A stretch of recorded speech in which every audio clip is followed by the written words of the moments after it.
Passando para trazer mais uma palavra ao seu coração. Quando falamos a respeito de distrações, algumas coisas devem ser levadas em conta. A primeira delas, o próprio ensino de Jesus. No Evangelho de Lucas, no capítulo 14, nós temos a informação de que o Senhor Jesus estava numa casa e a palavra de Deus nos mostra que eles estavam reunidos à mesa.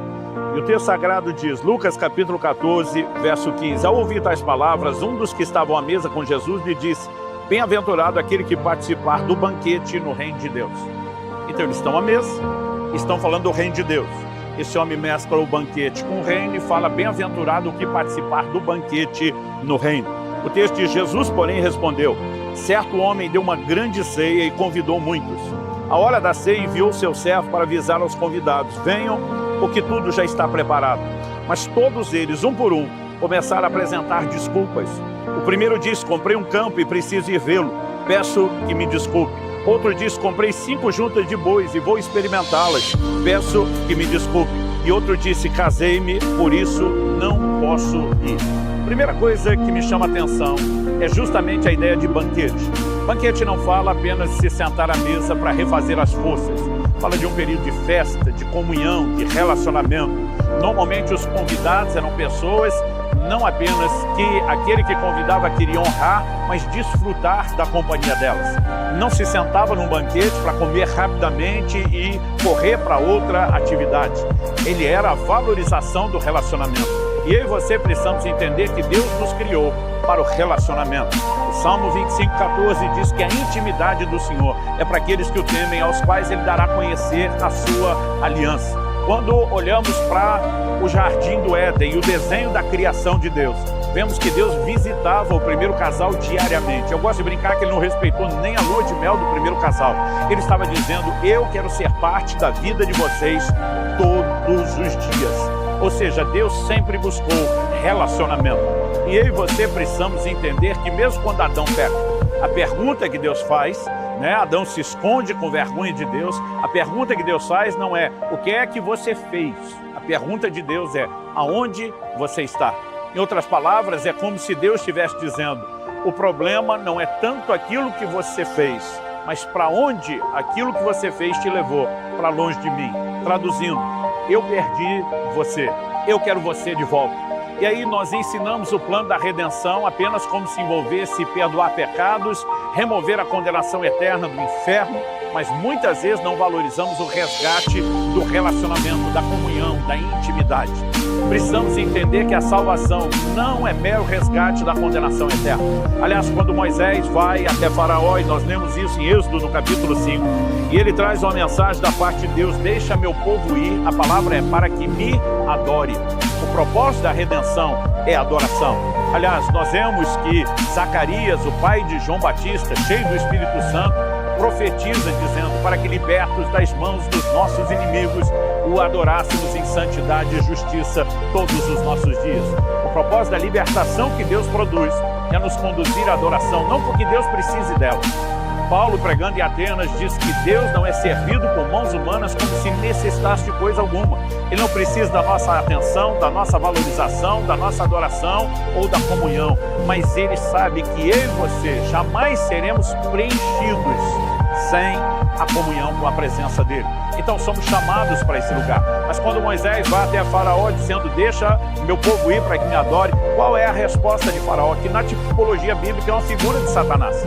Nós vamos entender que Deus tira o seu povo da escravidão do Egito, que estavam sob a tirania de Faraó. Eu e você fomos tirados do reino das trevas, estávamos escravizados sob a tirania de Satanás. Eles saíram por causa da morte do Cordeiro da Páscoa. Cristo é chamado de o nosso Cordeiro Pascal.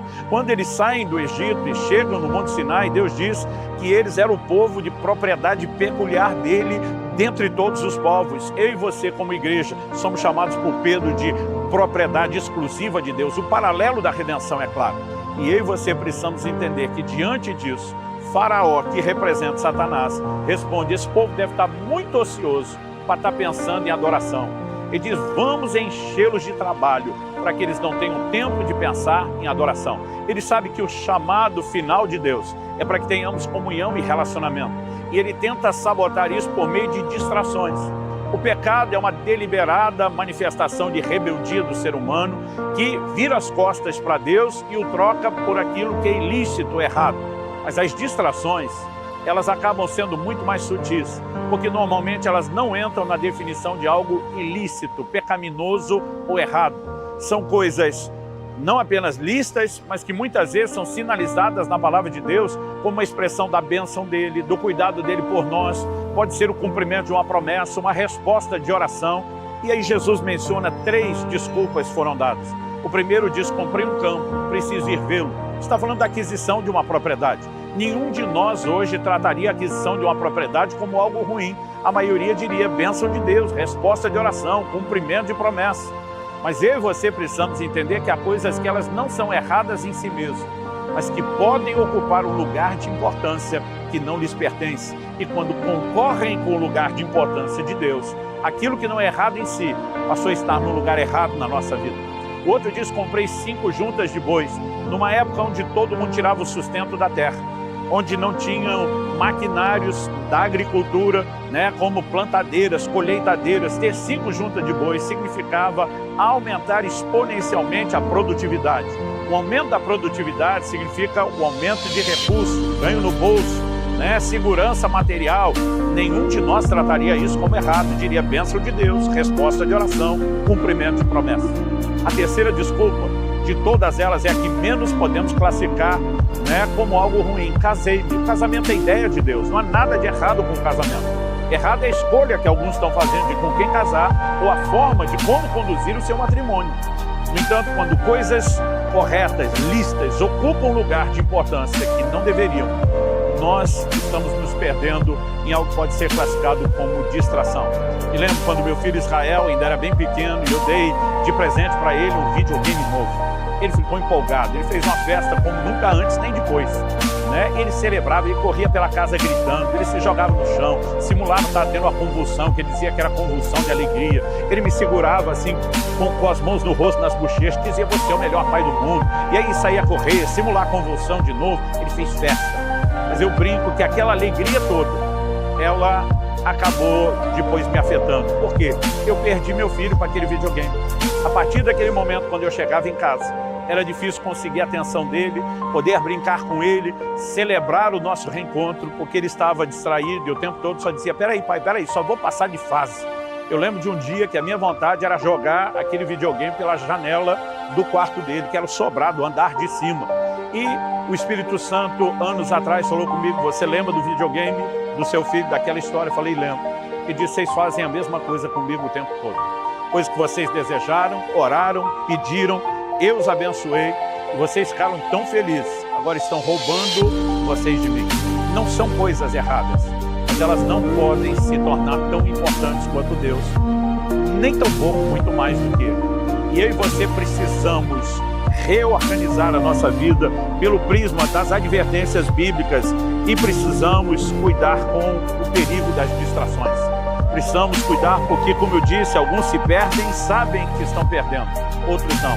Quando a Bíblia fala a respeito de Maria e de Marta, a Bíblia diz que Marta estava distraída, palavras de Jesus, em muitos serviços. Algumas outras traduções só dizem ocupada. E o Senhor Jesus acaba dizendo para ela: pouca coisa é necessária, ou mesmo uma só. E diz: sua irmã escolheu a boa parte, e essa não lhe será tirada. Ele está dizendo que no final das contas, no frigir dos ovos, como dizia a geração de meus pais, o que realmente conta é se eu e você entendemos a importância de Deus, se nos assentamos aos seus pés.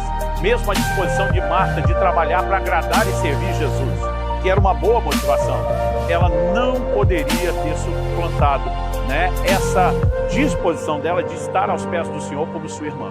E o problema de quem não frequenta mais esse lugar é que normalmente ele quer tirar os outros de lá. O problema dos distraídos é que eles acham que quem tem foco está errado. E eu e você precisamos não apenas ter o cuidado de que não aconteça conosco, mas saber que quando isso nos envolve pode ser contagioso e a gente pode também prejudicar outras pessoas. Meu propósito com essa palavra é trazer não só instrução, mas um alerta ao seu coração. Se você tem se distraído, não estou aqui para julgar você, nem pelo seu passado, nem pelo seu presente. Apenas para trazer um alerta que possa mudar daqui para frente o seu futuro, a sua forma de se relacionar com Deus. que cada um de nós seja cauteloso. Trate o pecado como o inimigo que é, mas reconheça que ele não é o único inimigo, não é o único perigo. As distrações que vêm mascaradas atrás de coisas boas têm roubado muito o nosso relacionamento com Deus. E que eu e você possamos não só valorizar a Deus, mas priorizá-lo, colocá-lo antes e acima de qualquer outra coisa, por melhor que seja, mesmo aquelas que são classificadas como bênção de Deus. Deus prometeu abençoar os israelitas que ele tirou do Egito, quando entrassem em Canaã com prosperidade. Mas ele diz, guardem o coração de vocês, para não acontecer que depois de vocês terem prosperado, se esqueçam do Senhor seu Deus. O próprio Deus estava dizendo, eu vou abençoá-los, mas é até aquilo que eu entrego como bênção pode roubar a atenção e o coração de vocês de mim. E Deus está dizendo, até quero abençoá-los, mas não quero perdê-los. E eu preciso adverti-los. A medida para isso não é não nos abençoar, é sempre nos aleitar. E a nossa responsabilidade corresponder com Ele. Que Deus nos ajude a viver longe das distrações.